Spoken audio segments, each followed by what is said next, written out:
जोंनि जि हेमन्त बिश्व शर्मा सारखौ आं धन्यबाद होदों जे आंनि लाइफनि थाखाय जे आंनि लाइफआव जि आं जि साकरिखौ मोनबाय बिदि जोंनो पस्टखौ दिहुनना होबाय आं हामबाय होनदों आरो जोंनि सार प्रमद सारखौबो हामबाय होनदों आरो जोंनि सार गबिन्द सारखौबो हामबाय होनदों बिदि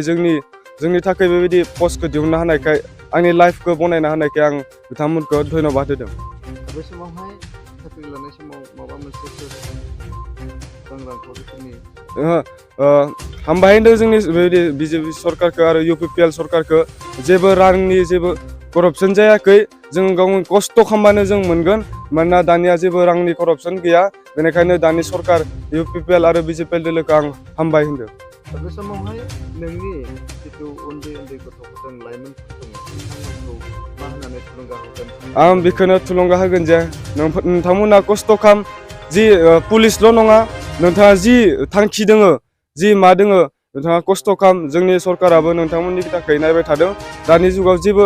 रांनि करपसन जायाखै नोंथांमोना गिनाङा बेनिखायनो खस्थ' खालामनानै जेन नोंथाङा खस्थ' मावलांबा गासिबो जाफुंलांगोन आरो। बे समाव मोनसे गोजोनथाव रादाब लाना फैदों नोंथांनि VCDCनि सिङावनो थानायनि जे एडेनबारि गामिनि गथ' बे समाव नोंथाङा दिनै फरायफैदों आरो बिथाङा दिनै नैबे समाव बावैसोनि उनावनो बिथाङा गावनि जिथु साख्रि बे साख्रियाव थांनायनि आगानखौ मावगोन बे समाव। गिबियावनो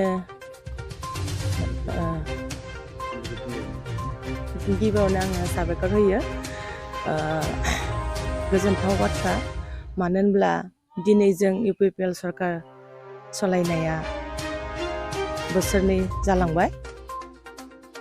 लोगोसे जों दिनै लोगो लोगोनो जोङो UPPL सरकार BJP सरकार एलायन्स खालामनानै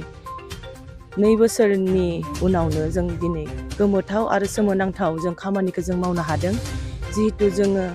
गोरिब गुन्द्राखौ लानानै बे सरकारखौ जोङो नाजाथाबनानै जोङो देरहाहोदोंमोन जों दिनै बेनि फिथाइखौ जों मोननो हादों जोंनि गोसोआव दिनै मा बुंगोन एनेका गोजोननाय फैदों गोसोआव रंजानाय फैदों गोरिब गुन्द्राफोरखौ जों दिनै अनखांनो हादों मानो होनब्ला दिनै जि न'खराव जों फैदों बे न'खराव जोंहा नुनाय बायदिब्ला बिसोरो जेबो गैया बिमा बिफाया खस्थ' खालामनानै बिथांमोनखौ फरायहोदों गय खिलि खावनानै बिनि बिमाया बे गथ'खौ फरायहोदों दिनै बे गथ'आ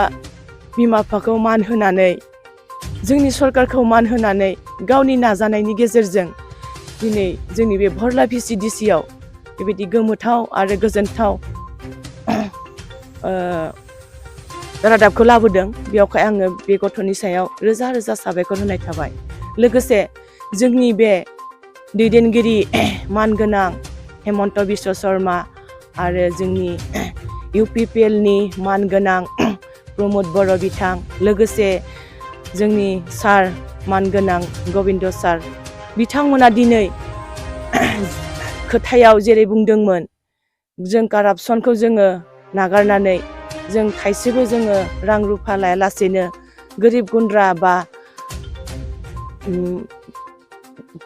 क्वालिफाइड गोनां गथ'फोरखौ जोङो बिना फैसाजों जोङो साकरि होगोन होनना बुंदोंमोन दिनै बे बाथ्राया जानो थांगासिनो दङ जों बेयावनो जोंहा गोग्गानाय दं आरो दिनै गोबां गथ'फोर दंबावो बेबायदिनो नाजानाय जों नुबोदोंमोन सिगाङाव थाखा फैसा होआब्ला साकरि मोना नाथाय दिनै जोङो नुनो मोनदों बे गथ'आ दिनै थाइसेबो बियो